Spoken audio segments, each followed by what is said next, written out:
But it's presumably the principle about bailing out anybody who's failed that you When you fail, you fail. I mean, I hope that the next time I make a mistake, I can call you, Sarah, and you'll bail me out, or I can call the Bank of England. So, no, when you fail, the way it's supposed to work, people fail, somebody comes, takes over the assets, reorganizes, and you start over from a sounder base. What's happening now is people fail, the governments are taking the assets away from the people, the competent people, giving the assets to the incompetent people and saying, now you compete with the competent people with their money.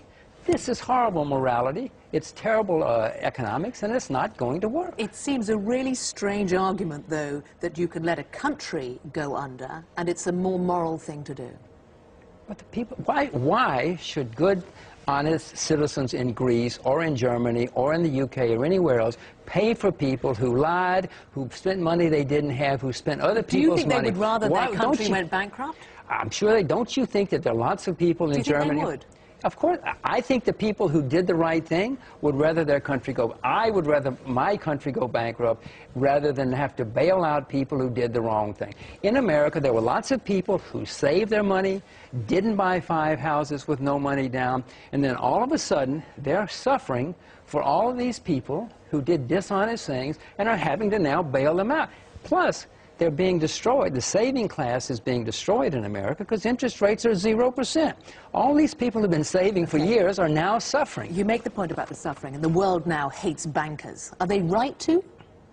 Well, no, you shouldn't hate anybody. They're certainly not bankers, not the ones who are competent and honest. No, many banks in the United States and in the UK did what they were supposed to do. Now they're being forced to bail out the ones who were dishonest and who did the wrong things. Don't you find that strange? But do you blame on, I'm wondering about the morality of the bankers and those who did wrong, those who just, look, they went and they did their job. They did what they were supposed to do, which was make money. They might have made millions in the process, but they just followed. They might have been short selling, but that's the way the market works. Well, I think most of them were just incompetent. I'm sure there were dishonest people. I'm sure there were many dishonest people. There always are whenever there's a gold rush.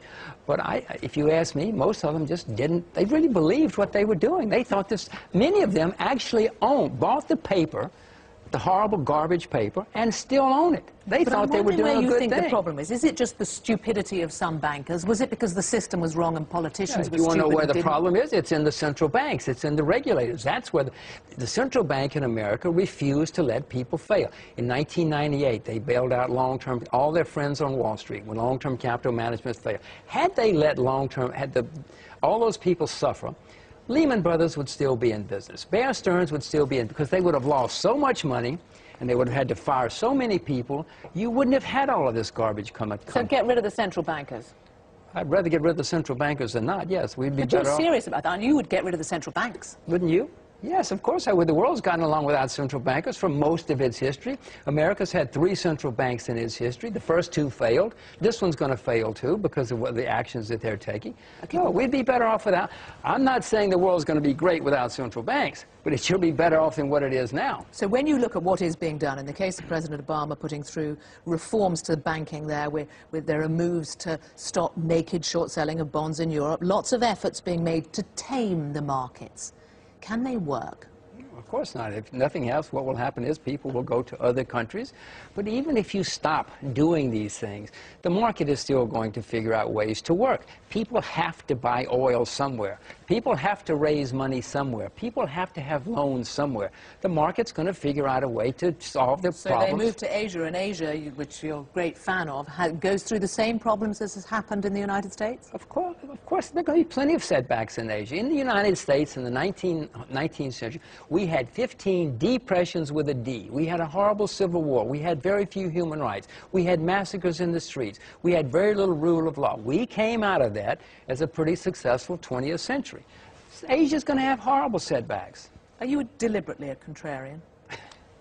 Well, I'm not a contrarian. People call me that. But basically what I've learned in life is... But you react. Somebody says something and you react against it. But Sarah, what I've learned in life is normally when everybody's thinking the same way, you should start at least thinking, hey, wait a minute, it cannot be right if everybody's thinking the same way. And it nearly always is that when everybody's thinking the same way, somebody's not thinking. And you should at least examine the other side. Okay, so maybe you, who's a big fan of commodities and doesn't buy stocks, might be buying BP shares.